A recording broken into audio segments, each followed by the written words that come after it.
YouTube? Dave's midlife card crisis here. Gonna come at you with a video response for 3 tubers.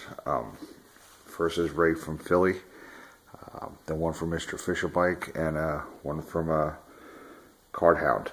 I want to show my support for these 3 awesome guys, and I wish I could have done this in 3 separate videos, but don't have a whole lot of time, so I'm going to do them all together. First one, we'll start with my boy Jason, MrFisherbike.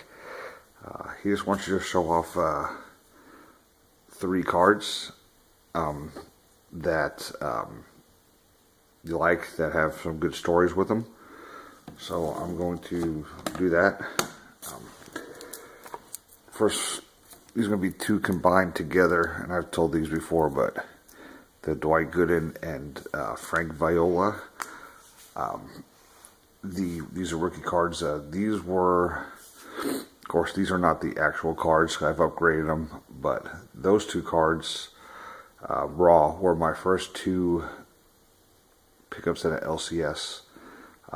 When I was a kid, first time I've been to the card shop, and those are my 2 first really big purchases back in the day. I think I spent $17 for both of them. Now raw, you can buy them for $1 each, but back then it was 1990, maybe 1989. Those are 2 pretty big cards back then. So my Dwight Gooden and Frank Viola rookies. Next is, which I've told about this story before, but it is my Joe Namath booklet. I was going to buy, like I said, the Jason Amaro rookie card. It was like $9, and I just knew I could get it cheaper later because the product had just came out. So I ended up buying into a break, and it was like $16 shipped to get into for the Jets that year. And in the first box I pulled the Amaro, and in the second box was the Joe Namath. So just awesome for $16. And another story I've told many a times, but this is my Bryce Harper, and the cool story about this is that my biggest pull, #1 ever, but it was pulled at the Nationals, hanging out with some tubers. Me and Josh Reynolds, Jay Spartan, like I said, both bought a box of Ginter together, and I pulled this. So one of my favorite cards and favorite stories behind it. So so check out MrFisherbike. I'll try to put his link down below, and which I say that every time, I never do. So hopefully I'll get it done. So let's go to the next contest response for Ray from Philly. Another great guy. I met him at Nationals at AC. He wants to show off 3 of your favorite Hall of Fame cards, and then talk about 3 guys you think should be in the Hall of Fame. So I have 5 cards, or 5 players that I think should be in. So let's get to them. I don't have a lot of time to go through stats and stuff, but Fred McGriff, just under 500 home runs, and pretty decent average for a power hitter, and he also has like just under 2,500 hits. So at Fred McGriff,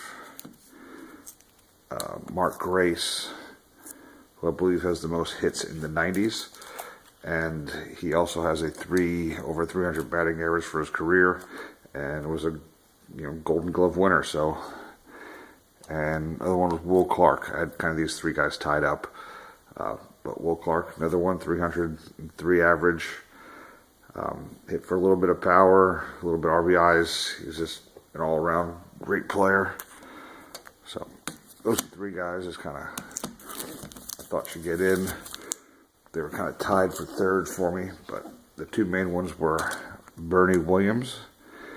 I'll go a little more deeper in his stats. 2,300 hits, just under 1,300 RBIs, 5-time All-Star, batting champion 1998, 4-time Gold Glove, over 1,300 runs scored, and he hit over 300, or 295 for his career, but he hit over 300 from 1995 to 2002. And some of those years he hit 328, 339, 342, 333. So he is definitely, I think, a Hall of Fame candidate. And Larry Walker. This dude's awesome. I don't know how he's not even considered. 313 batting average, just under 400 home runs, 1,300 RBIs. His WAR is 72, which I don't know too much about that, but I think that's a pretty good number. Looking at some of the other WAR from some of the other guys, I think were pretty good. Over 2,000 hits. On base percentage was 400.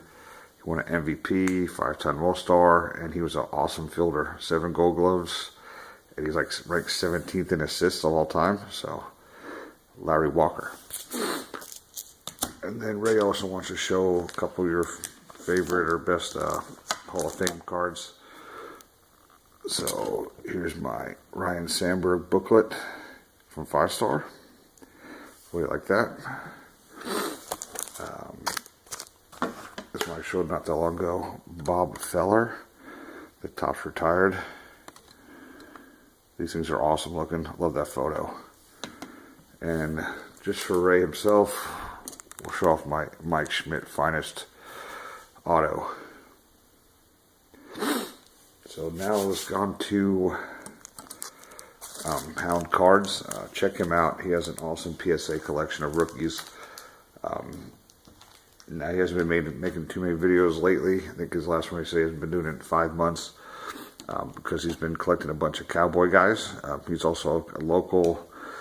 I think he's in DFW like me, so we're pretty close to each other. Maybe we'll meet up sometime, but he's been collecting his, he loves his Cowboys and been collecting a lot of the rookies. So he wants to see your top 5 cards from your team, which I actually pulled out like 8 cards. But so I just want to show off a couple cool ones that I've really liked from this year. Panini does an awesome job with these greens. That's just a Jamal Adams and LaDainian Tomlinson. Just kind of just cool looking green cards. So I want to just put those out there. They're not in my top 5, but just kind of cool. But let's go with top. I got top 6 here. First one, we're going to pull out my Curtis Martin autograph for the Jets. 5-star 2014. This one, I've shown a bunch of times, but it's my Geno Smith 101 I got from Mike Eastern Connecticut Sports Cards. This one is my Curtis Martin 5-star patch.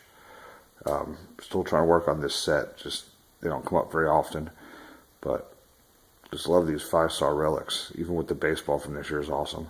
So Curtis Martin there. This sweet Vinny Testaverde. Like I said before, I've shown this many times. I think Vinny just looks like a badass here. So Vinny. I'm going to put my Joe Namath booklet in here as well that I just showed.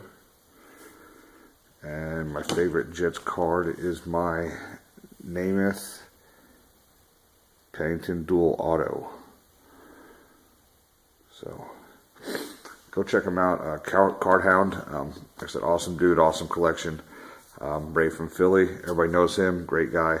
And MrFisherbike. So check out the contests and you have a good night.